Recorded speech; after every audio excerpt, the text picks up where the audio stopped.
Come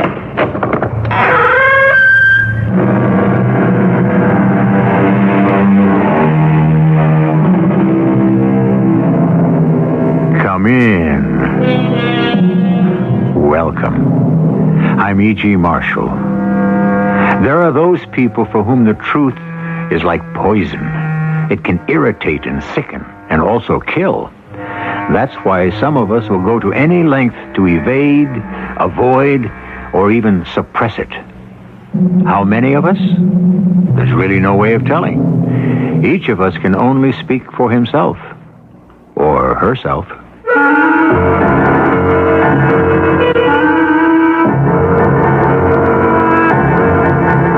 Our mystery drama, Smile at a Homely Girl, was written especially for the Mystery Theater by Sam Dan and stars Larry Haynes and Terry Keane.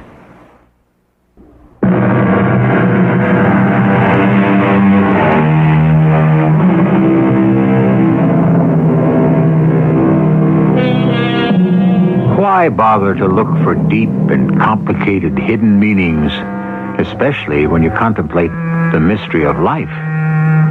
No less an authority than the immortal Goethe himself put it as clearly and as simply as this: getting along with women, knocking around with men, having more credit than money.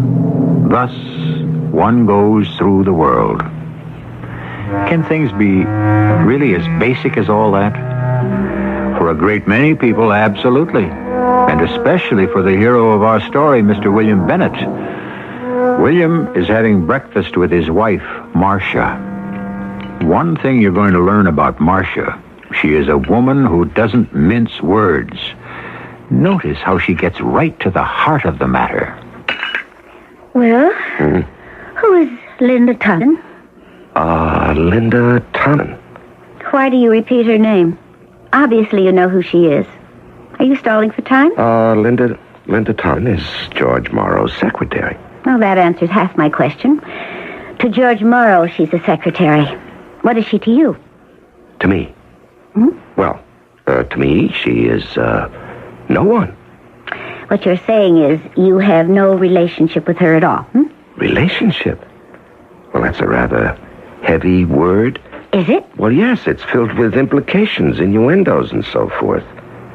It happens that I have to see a good deal of George lately, and there are all kinds of things that she is in a position to do for me. Really? Yes, like typing and so forth. And that's why you've been taking her to dinner? Yes, now that you mention it. Now, these past few days, we've been working rather late. Have you? Yes, taking her to dinner was just my way of saying thank you. Why didn't you tell me about it? Well, quite simply because I was afraid that you would misunderstand. Oh? And you do. Now, I'm positive you believe I'm having an affair with her. You mean you are? Oh, come on, Marcia. I'll never forgive you for it. All I'm doing is being nice.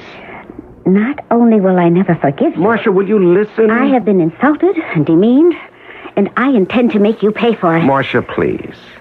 I am not having an affair with Linda Tannen, nor have I had one with anyone else since you and I have been married. Now, I had intended to discuss another matter with you this morning. I'm sure I know what that little matter is. So let me tell you that the answer is what my answer has always been: no. Oh, Marcia, it isn't all that much money. You're talking about $30,000. It's only a fraction of what your folks left you. Therefore, I should let you squander it. But I won't. Marcia? Oh. Something wrong? No, I have a headache. I don't seem to feel very good. You're not supposed to get excited. Dr. Carraway told you, not with your heart. Now, Marcia, I'm going to call Dr. Carraway. No, I don't want Dr. Carraway. He said that at the first sign of I any don't kind need Dr. Carraway. What I need is a loving and understanding husband, and I don't have one. Marcia. Oh, get out of here. Go to your precious Linda Tannen and leave me alone.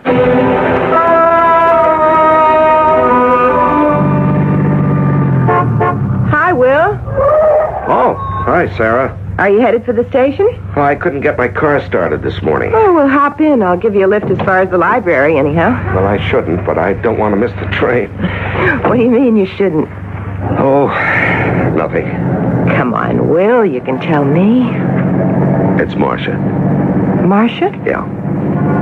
All it has to happen is for me to be seen talking to a woman, and Marcia is convinced we're having a flaming affair. Well, is it true? What are you saying? Does she really have grounds for these suspicions? Sarah, here I am, sitting in the car with you. Have I made a pass yet? Oh, you never made a pass at me, Will. Not even when we were in high school. Oh, you're kidding. I think I'm the only woman in this town who can make that statement. Well, I wasn't as bad as all that, was I? It seemed that way. You know, I don't know what's gotten into Marcia lately. Now, since the day she became my wife, I have never been with another woman, and I've had plenty of chances. I'm sure of that. The fact is, I like to have a good time, go out, and Marcia likes to stay home. Poor Will. Yeah, that's right, poor Will. And poor Marcia. The handsomest boy and the prettiest girl in the senior class. Oh, come on, that was almost 15 years ago. I remember at your wedding, the minister said, now here is proof that marriages are made in heaven. Well, they may be made in heaven, but something happens to them on the way down here. What happened to yours, Will? Oh, I don't know. I guess one day we just woke up to the fact that it wasn't fun anymore. Marriage isn't supposed to be fun all the time. Oh, no? My goodness, listen to me, the sage little spinster giving advice on connubiality. Well, that's a pretty good word. Connubiality. Well, don't forget, I'm surrounded by the best words you can find. After all, I work in the library. Oh, which reminds me, Marcia came in just the other day. Marcia? It's the first time she's been in there in 12 years. You're kidding. Well, sooner or later, everybody in town comes into the library, even if only to get out of the rain or use the restroom. But Marcia actually came in to take out a book. And since it was such an unusual event, I even remember the title. It was The Count of Monte Cristo. What? By Alexander Dumas. Count of Monte Cristo. Oh, why would she want... Isn't that the one about the man in the iron mask where this fella is railroaded into prison and spends 10 or 20 or however many years in solitary confinement? Mm-hmm. Do you think maybe she's trying to get some ideas from it? Ideas? Sure. On how to get rid of me.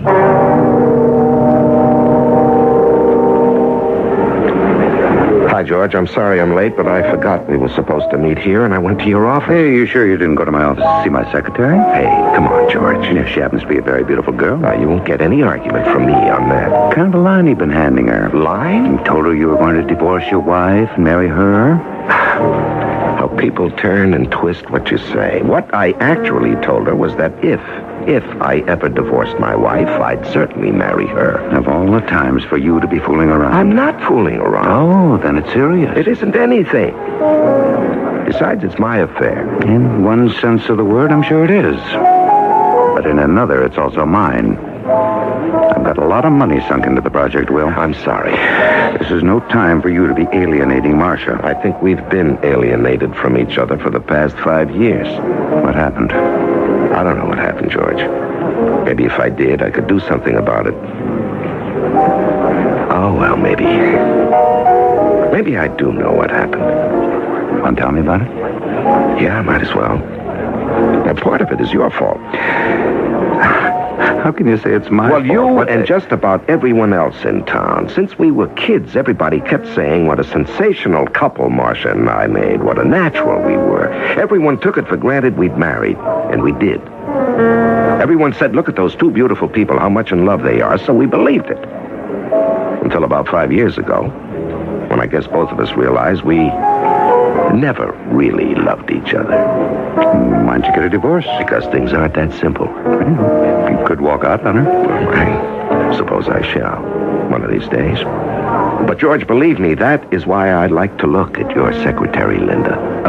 Look at her. Now, it hasn't gone very much beyond that. She is so much like Marcia was at that age, the very young Marcia. Well, you know who you should have married? Sarah. Sarah? Sarah Lewis, librarian. She's always crazy about you. Oh, I never knew that. She's always been kind of quiet. Not pretty the way Marcia was, still is. Sarah Lewis. You were always nice to her. Said hello, gave her a smile. You, the high school Adonis. You know, I was very much impressed by something said by H.L. Mencken. He said something like, if after I'm dead you want to do something for me, smile at a homely girl. I still say you should have married Sarah. She'd have been so grateful. You'd have been able to get away with murder for the rest of your life. George, is this what we're supposed to be talking about? Right. Can you get the $30,000 by the end of the month? I'm trying. You'll lose the option, Will. Ask Marcia. The answer was no. I have a meeting at 4 o'clock. No, with whom? With Tom Pratt. Cancel it. Tom said he's pretty sure he can arrange the loan, George. Have you any idea of the interest Tom will hit you for? It won't be low, I know that.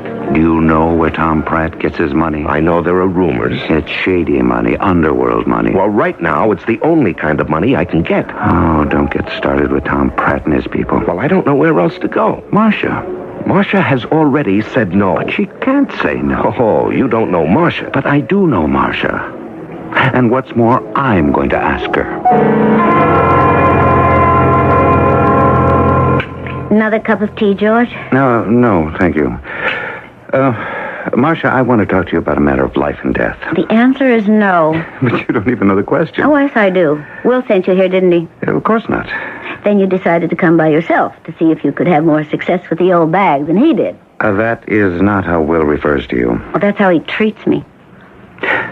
Marcia, he's in trouble. He should be. It's a sound enterprise. Well, then you advance in the $30,000. Oh, I'm overextended now. Marcia, he'll go to Tom Pratt. He should. Tom's in the business of lending money. Once you start dealing with Tom Pratt, you wake up one morning and discover that Tom's in and you're out. Oh, that's too bad, isn't it? Look, you're his wife. Let him think about that when he's with Linda Thompson. Oh, no, Marcia, that's And not... I'll wager she's not the first. I know Linda, and I can assure And you to do that... it openly, publicly, to be seen with her, to announce to the world that he's being unfaithful. Oh, no, George, he's going to pay for that. Look, the Roscommon property can be developed into a major all-year resort. Will and I, we have the know-how. We can do it. All Will needs is the money due on the option. The answer is no. But you've got the money. Yes. And you can spare it. Mm-hmm. And there's no danger of loss. You can always sell the option, even make a profit. Yes. Look, it's the biggest thing in his life. Please stop it. I have a headache. I'm sorry. Just talking about Will and the way he's been treating me makes me ill. I must ask you to excuse me. Of course. But please try to understand that this could destroy Will. I don't care. Marcia, you're not well. You don't know what you're saying. I know what I'm saying. Let him be destroyed. Marcia, you want me to call the doctor? No, I'm all right. I'm perfectly all right. Now you and everyone else let me alone.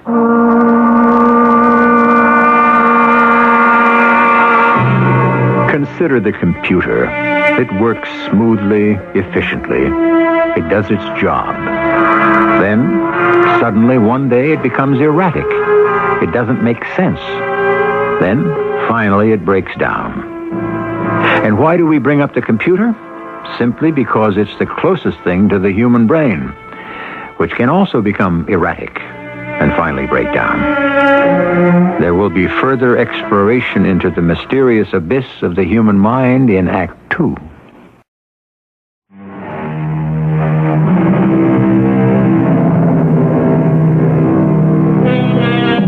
It was one noted philosopher or other who sagely remarked that the cart has no place where a fifth wheel could be used. Well, it's easy enough to see the basic soundness of this proposition when we consider the physical appearance of a cart. However, the concept itself may escape us. After all, a fifth wheel may describe more than just a round, disc-like object. It can also refer to a person. And so one may ask, how do we know when we ourselves may have become a fifth wheel? Leave me alone, George. Marcia, I'd like to help you. Why would you want to help me? Because I'm your friend. Oh, no. Your Will's friend. You don't look well, Marcia. There's something the matter with you. You're right. There is. Will is what's the matter with me. The two of you were so much in love, Marcia. What happened? Look at me. And you'll see what happened. I don't see anything. Well, I'm not pretty anymore. Oh, Marcia, you're still beautiful. Oh, I was never beautiful. I was just pretty. Beautiful stays, pretty fades. That's why he runs around with other women. He doesn't run around with other Don't women. cover up for him, George. Especially since one of those women is your own secretary. Marcia, there's nothing between And them. don't try to tell me it's in my mind. It is all in your mind. You're doing this to yourself. You go back to him and tell him it didn't work. He isn't ever going to see one single penny of my money. Never. Marcia, shouldn't you see a doctor? It's none of your business. Didn't you say it yourself? You don't feel well? What kind of doctor did you have in mind, you and Will? Well, I just look at you and Psychiatrist, maybe? Marcia. Of course, that's the plan. What plan? The one you and Precious William cooked up between you. There isn't any plan. Maybe you can get some shrink to decide I'm crazy. Oh, that's ridiculous. And then you can put me away. Marcia. That way Will can get his hands on all my money. That's the plan, isn't it? No, Marcia. There isn't any plan. Will is never going to get one penny from me, period. Marcia, let's say you're right. You admit it. It doesn't matter. But there's still the rest of your life to go through. Whether he's guilty or not, forgive him. You're married. You don't believe in divorce. Do you want to stay this way all the time? Bitter, angry? It's his fault. It doesn't matter. It takes two. Try to be reconciled. He only wants my money. Maybe that's what's wrong with your marriage. There's my money and his He money. doesn't have any. And the two of you used to be so crazy about each other. Wouldn't it be wonderful? If only you could recapture all that. Oh, no. Sure. Look, don't say a word. Tonight, have a beautiful dinner. Prepared with wine, candlelight, everything. Maybe you'll find each other again.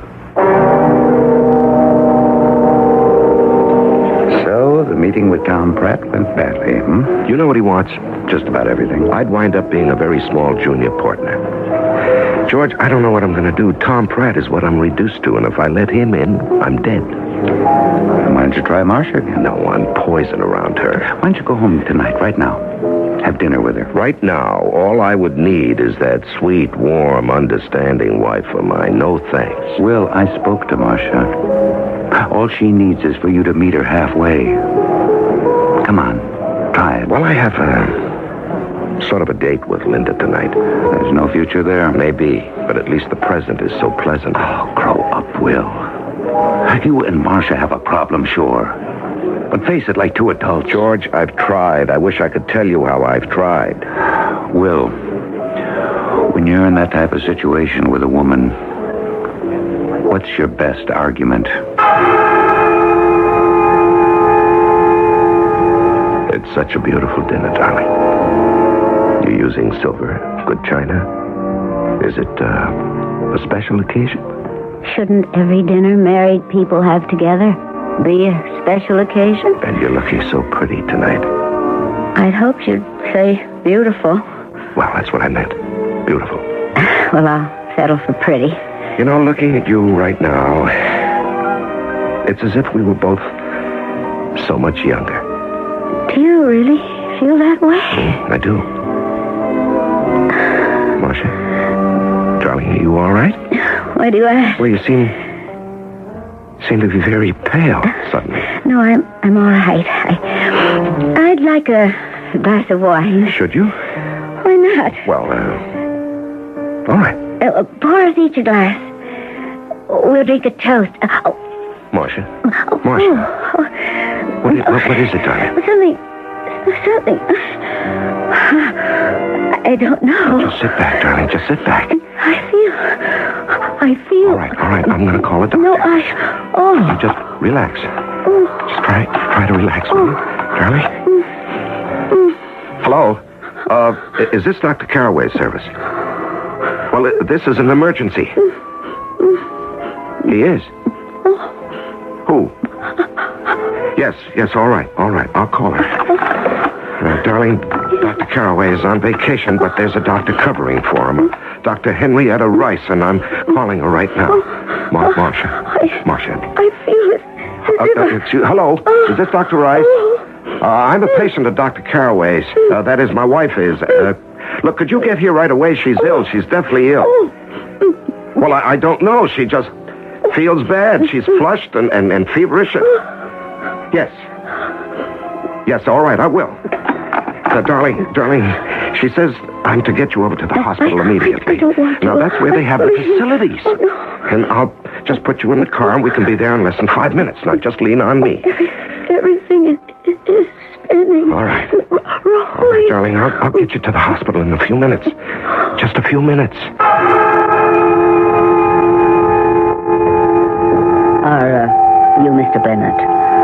I'm Dr. Rice. Yes, doctor, how is my wife? Mr. Bennett, your wife is dead. Dead? Yes. She was dead before we could even get her out of the emergency room. Marcia? Dead? I'm sorry. I wish there were some easier way to tell you. It was the heart. We aren't sure. Well, she did have a heart condition. I'm aware of that. Well, now, I don't understand. What else could it have been? Mr. Bennett, was this a sudden attack? Well, sure. Had she complained of illness or pain recently? Yes, certainly. She would get these spells. Well, you could ask Dr. Carraway. I'm sorry to have to ask these questions at a time like this, but I have no choice. Yes, she did. She did complain about not feeling well. Starting when? Oh, maybe a week ago. Pains, dizziness, nausea. Her face flushed. Yes, I would say it appeared that way. Mr. Bennett, we're going to perform a post-mortem. Now, wait, just a minute. Yes, What for? to determine definitely the cause of death. Oh, but she is dead. We know why. Her heart. Don't you want to be sure? Well, what does it matter now? We do. Well, now, just a minute. Don't you need my permission? Your permission. Yes, I think that's the law. I see no reason why I should subject her to something like that just to satisfy your medical curiosity. I respect your feelings, Mr. Bennett. But in this case, we can proceed without your permission. Now, wait a minute. We are virtually certain she has been poisoned.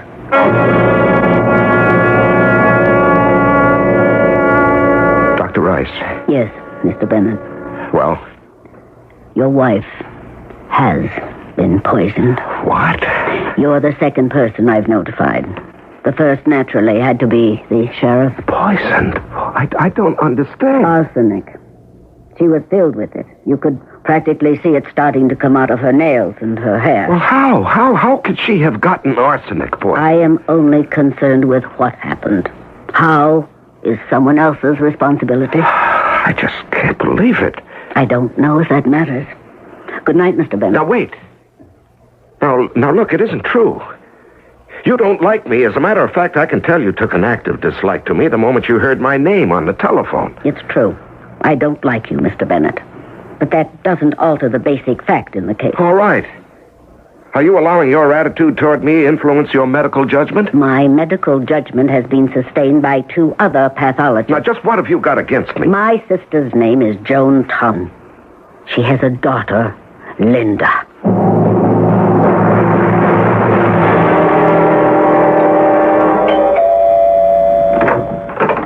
Yes? Good morning, Miss Bennett. I'm afraid you'll have to come down to the courthouse. Oh, why? For one thing, we've got a coroner's jury ready to deliver a verdict on your wife. Now, look, we know how she died. Arsenic poisoning. That's true. But that has to be all tied up legally, you know. Just because a man's wife dies of poison, that doesn't necessarily mean that the man is guilty, now does it? No, not necessarily. But it sure doesn't provide a very good argument for his innocence, if you know what I mean.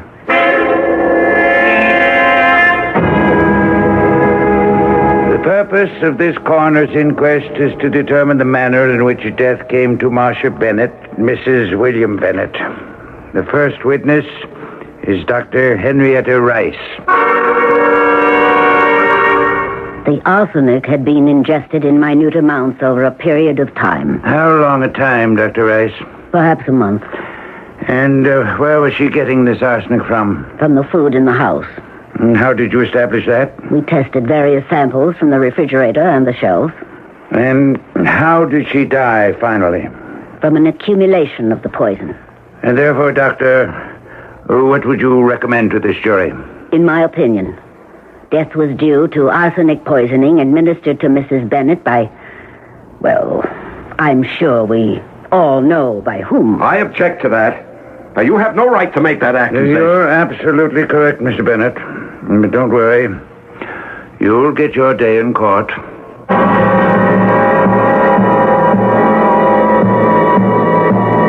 Yes, he most certainly will. But it doesn't look as if it's going to be a very good day, does it? Certainly not when you consider all the evidence. But then again, things aren't always decided in the end strictly by the evidence, are they? We'll see about that in the third act.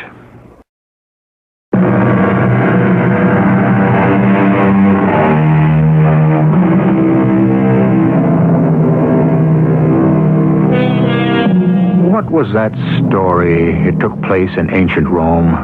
A man saw a lion who was suffering from the effects of a sharp thorn in his paw. It was a minor thing. Anyhow, the man pulled out the thorn and went on his way. Years later, the man was sentenced to be killed in the arena by wild beasts, and he was thrown to a hungry lion. Guess what? It was the same lion. And didn't they ever have a happy reunion? Of course. It's called Androcles and the Lion. But what has it to do with our story? Don't worry. We'll have a parallel of sorts. How could you do it, Will? Do what? You poisoned her. George, I swear to You expect me to believe you? George. They're going to ask me questions, Will, under oath. Yes, I know. Do you want me to perjure myself? All I can tell you is I'm innocent. Sure. Now, George, somebody has to believe me. I know what they're going to ask me. How were you getting along with Marcia? The money, the bind you were in. You were tired of her, Will. You told me so. You said you no longer loved her. That you never really loved her. Well, sometimes we just say things. And Linda. Be prepared for Linda. What am I supposed to say about all that when they ask me? George, I'm not asking you to lie. Oh, that's good. But there is a certain way of putting things, if you know what I mean. We did speak about this, Will. I distinctly remember. If things were going so badly between you, why didn't you divorce her? And you couldn't answer me. But it doesn't matter. Everybody's going to know. You wanted her money. I know. It looks bad, but you have to help me, George. I wouldn't know how. Mr. Bennett, you've heard all the witnesses testify how you had this very strange interest in your wife's death. Is there a statement that you care to make at this time? I'm innocent. Your guilt or innocence is not at issue here. The purpose of this investigation is to come up with the cause of death. Now, let me ask one question. Do I impress you people as a stupid man? I mean, you may not like me, but certainly you'll admit I'm not a fool. Just what is the point you wish to establish? Well, just how? How could I expect to get away with it, huh? After all, if I murdered my wife, I'd certainly be aware of the fact that I'd be the prime suspect, wouldn't I? If I intended to kill my wife, wouldn't I use a method that would be more clever? Now, why would I do something that could be discovered so easily? May I answer that question? Yes, Dr. Rice. And I would remind you that you're still under oath. Mr. Bennett, you depended on Dr. Carraway. What are you talking about? I am sure you know. Dr. Harold Carraway has had a long and distinguished career, but he's well along in years and semi-retired. Your wife suffered from a heart condition. That's part of her medical record. You counted on that. You were sure that if your wife died suddenly, Dr. Carraway would automatically assume it would be from a heart attack. And that would be the end of it. Now, you have no right to accuse me. I only know this. When I telephoned Dr. Carraway up in the country to tell him that Mrs. Bennett was dead, his immediate reaction was heart failure. Well, I don't care what anybody says. I didn't I am only answering the question that you raised yourself. You would probably have gotten away with it had Dr. Carraway been in town. But you had no way of knowing that he would be on vacation. I have nothing more to say. Thank you, Dr. Rice. We have additional witnesses, but since it is noon, we shall adjourn for lunch and reconvene at 1 o'clock.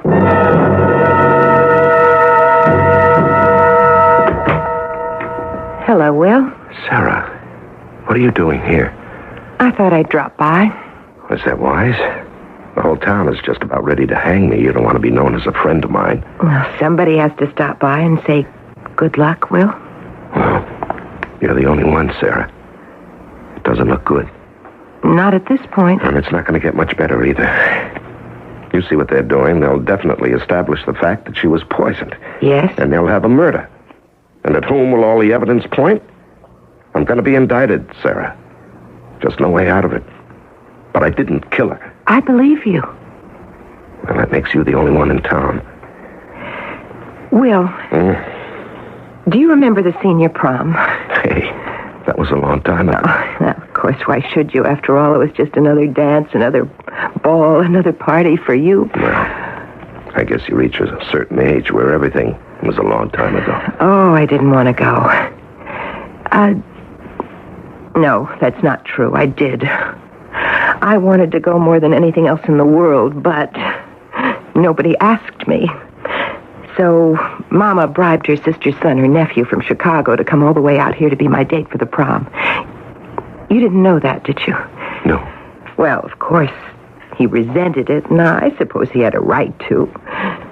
But he went through the motions. He bought me a corsage with Mama's money, and he drove me to the prom in Mama's car. And that was just about the last time I saw him until it was time to go home. I spent most of the night just, standing around with the girls like me, the ones who had no dates or who had phony dates, like mine. It was the worst night of my life. Until you saved it. Me? Yes, you. How? What did I do? You asked for a dance. Oh. You really don't remember, do you? I just can't tell you what that did for me. I was actually dancing with Will Bennett. The fabulous Will himself for 4 beautiful minutes. That's how long it took the band to play Stardust. I was no longer Sarah Lewis, the wallflower, but Sarah Lewis, the queen of the prom. And I fell in love with you at that moment. Well, I didn't know that. Why did you ask me to dance, Will? I don't know. I just... Oh, okay. I won't press it. I might not like the truth. After all, it could only be that you were sorry for me. Oh, no. And I couldn't face that either.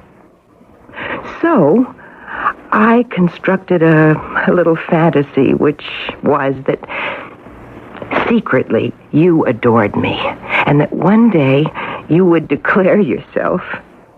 And you kept nourishing that little conceit of mine, because every time you would meet me, you would smile and you would say hello. You saved my life that night at the prom. Oh, come on. And I kept saying to myself, if only one day I can do something for Will Bennett, something as beautiful as the thing he did for me. If only I could save his life as he saved mine. Well, maybe I can. Sarah, what are you saying? Will, I can save you. I'm the only person in this whole world who can do it. No one else would know how. Do you know what you're talking about? Yes, Will, I know what I'm talking about. But you'd have to...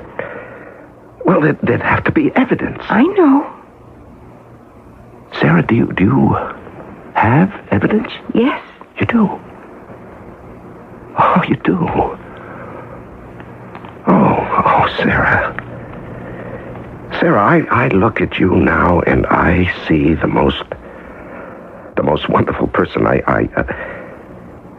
Sarah, what is the evidence? A book. Are there any further witnesses who wish to be heard? Yes, sir. Is that you, Sarah Lewis? It is. Will you wish to testify to the matter at hand here? I do. You'll have to come forward and be sworn.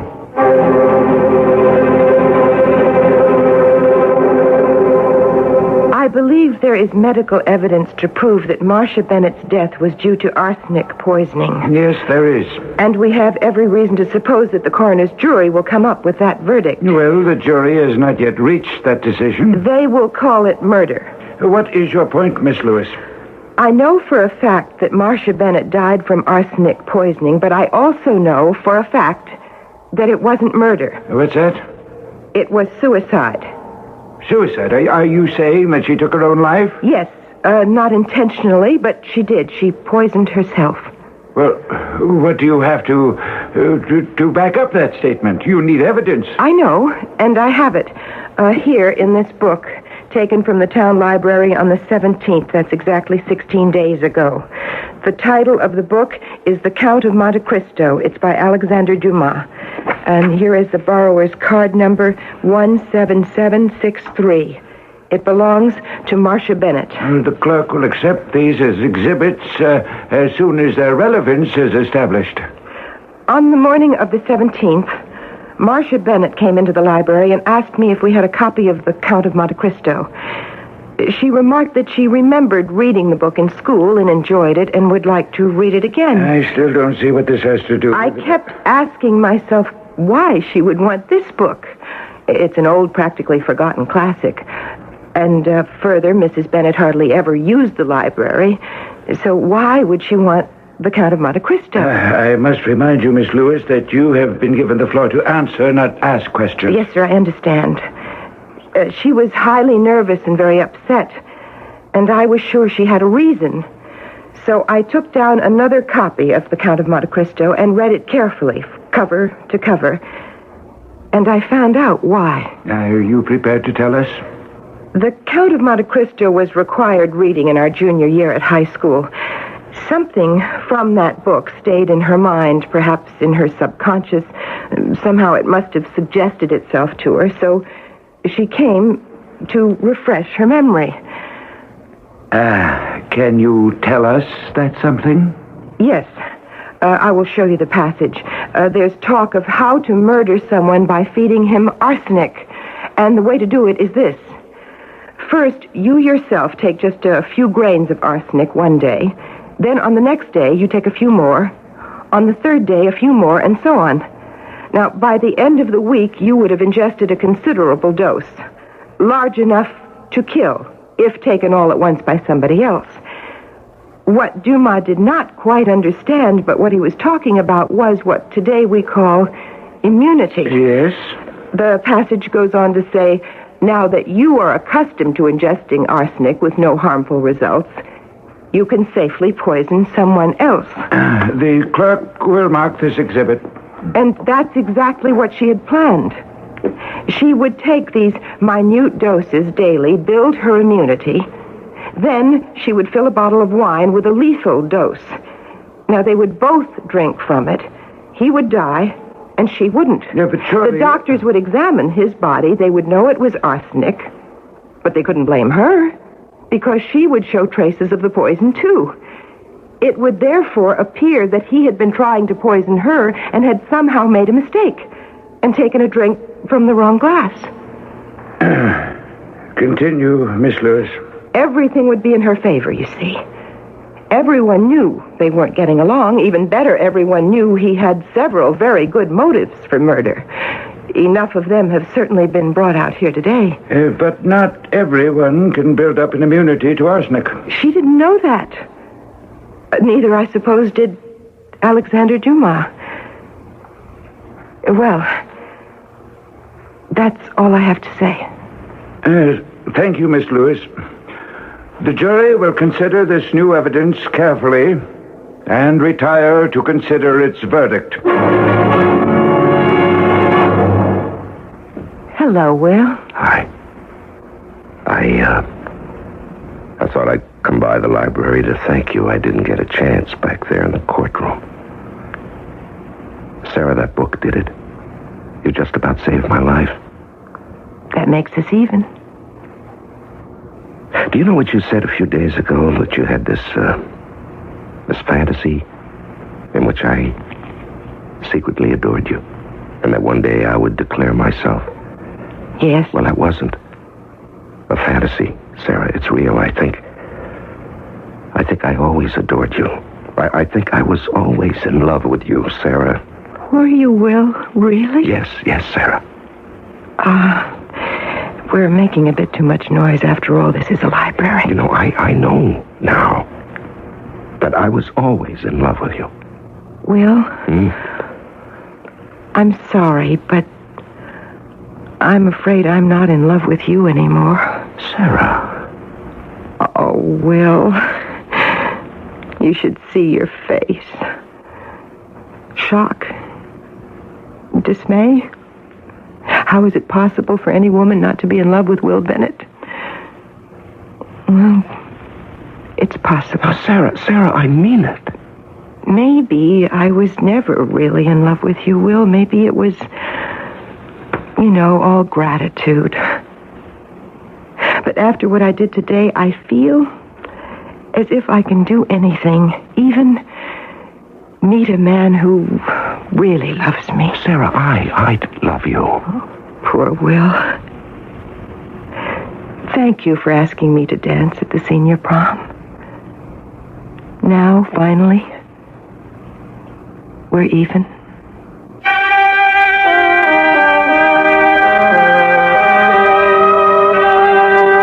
Poor Will. That's not exactly true. He was rich Will. After all, he did inherit his wife's estate. Perhaps we might call him aging Will. There's nothing so pitiable as an Adonis who grows older. The hair goes, the paunch comes. And as they say, the spirit is hot, but the flesh is cold. We'll have more about spirit and flesh when I return shortly.